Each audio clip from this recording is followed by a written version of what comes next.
경기도 파주에서 마을버스 한 대를 훔친 한 30대 남성이 있었습니다.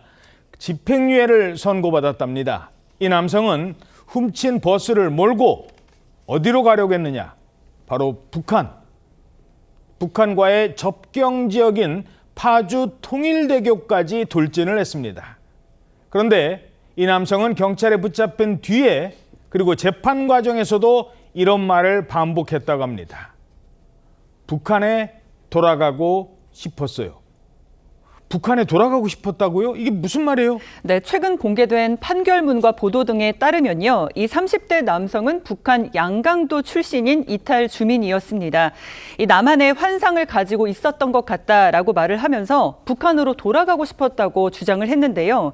이 30대 남성은 2011년 말 탈북에 성공해서 한국에 입국한 이후로 일용직 등으로 생계를 이어왔습니다. 그런데 2018년 다리에 부상을 입은 뒤에는 건강 악화로 경제적 어려움에 시달렸다고 하고요. 남성은 이런 상황과 관련해서 북한에서 사는 게 남한에서 사는 것보다 훨씬 나은 것 같다.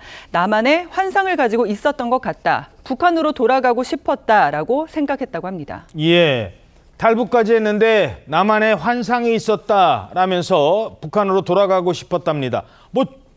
글쎄요, 그게 마음대로는 안 되는 거 아닙니까? 어찌됐든 이런 생각을 하고 끝난 게 아니라 결국 범행을 저지른 겁니다. 마을버스를 훔쳤잖아요. 그렇습니다. 지난해 10월에 찍힌 CCTV 화면을 보게 되면요, 경기도 파주 문산읍 통일대교 인근에 그 버스 차고지 겸 주소가 있는 건데 한 남성이 나타나서 두려움거리고 다니면서 버스 창문을 두드리기도 하고 버스 문을 여러분은 막 돌아다니고 있습니다. 그런데 잠시 후에 뒤에 있는 25인승 마을버스 한 대에 시동이 걸리더니 그대로 차고지 겸 주유소를 떠났습니다. 자, 지금 저 버스 안에 지금 타는 거예요, 저 남성. 아마 그 마을버스 안에 차키가 꽂혀 있었던 것 같아요. 그걸 보고 시동을 걸게 떠난 것인데요. 버스는 그대로 그 북쪽 통일대교까지 달려갔습니다. 그리고 그 통일대교 남문초소의 바리게이트를 거침없이 들이받고 나서 군사통제 보호구역인 구역으로 진입해서 약 900m 정도를 돌진했는데요. 900m? 마침 북문초소의 군인들이 총을 겨누면서 있으니까 할 수 없이 그걸 돌파하지 못하고 검거가 된 상황입니다. 저 바리케이트를 그대로 들이받고 갔다는 겁니다. 자, 북한으로 가고 싶다고 마을버스 훔치고 그 버스를 몰아서 북한 땅까지 가려다가 결국 체포가 됐어요.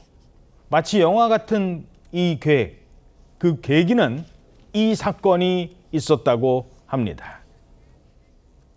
유엔 사령부가 운영하는 판문점 견학 일정 도중 한 미국인 남성이 큰 웃음소리를 낸 뒤 정전위원회 회의실 건물 사이를 가로질러 북쪽으로 내달렸습니다.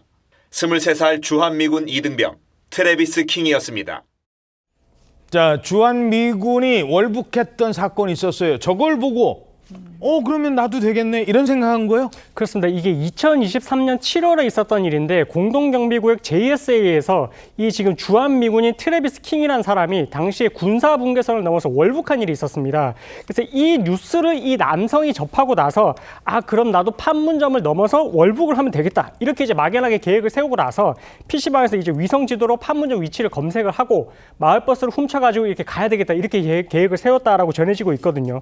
그러면서 이제 사건 발생 무렵에는 한 주민센터를 찾아서 본인이 그때 당시 이제 경제적으로 어려워서 긴급 생계 지원을 요청을 했었는데 그러면서 말을 했던 것이 내가 차량을 탈취해서 판문점에 가면 북한에 가서 이제 매스컴을 타게 될 것이고 그러면 북한에서는 내가 남한 체제를 비판을 하게 되면 나를 용서를 해주고 다시 북한에서 살게 해줄 것 같다. 이렇게 이제 말을 하기도 했다라고 전해지고 있습니다. 예.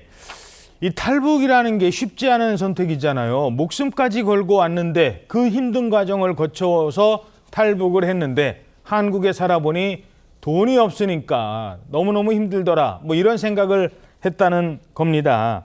그러면 북한에서는 아이고 어서 오라요 이럴까요? 글쎄요. 어찌됐든 이 사람이 그러니까 북한으로 가는 게 성공했다면 무슨 일이 있을지는 모르겠습니다만 가족들은 말리지 않았을까요? 그렇습니다. 사실 이런 상황에서 누구보다도 다독이고 잡아줄 게 가족이잖아요. 근데 이 가족들이 북한에 있다고 그럽니다. 아, 혼자 넘어왔구나. 네, 그러니까는 아마도 이제 뭐 정신적으로 굉장히 힘들고 외롭기도 하고 또 경제적으로도 어렵다 보니까 이제 이런 그 선택을 한 것 같은데 이 남성의 주장에 따르면 그렇습니다. 상황이 너무 나빠서 일주일을 굶게까지 했다고 그래요. 그 부분 사실 좀 이해가 안 가긴 한데 아까 뭐 긴급 생계 지원 제도도 있고 그걸 알아보러도 갔다고 하는데 네. 아무튼 그런 상황이 있었다고 그러고 또 그런 상황과 관련해서 이런 얘기를 했다고 합니다.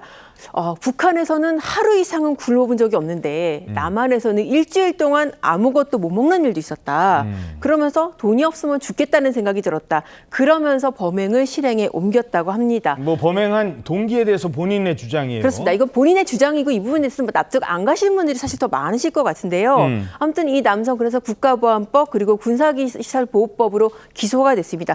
재판부가 집행유예를 선고하면서 그런 얘기를 했습니다. 대한민국 사회에 정착한 북한 이탈 주민이 처한 현실을 일부 보여준다. 아마도 이제 그런 점들을 참작해서 실형 대신에 징역 2년 자격정지 2년에 집행유예 3년을 선고를 하지 않았나 싶습니다.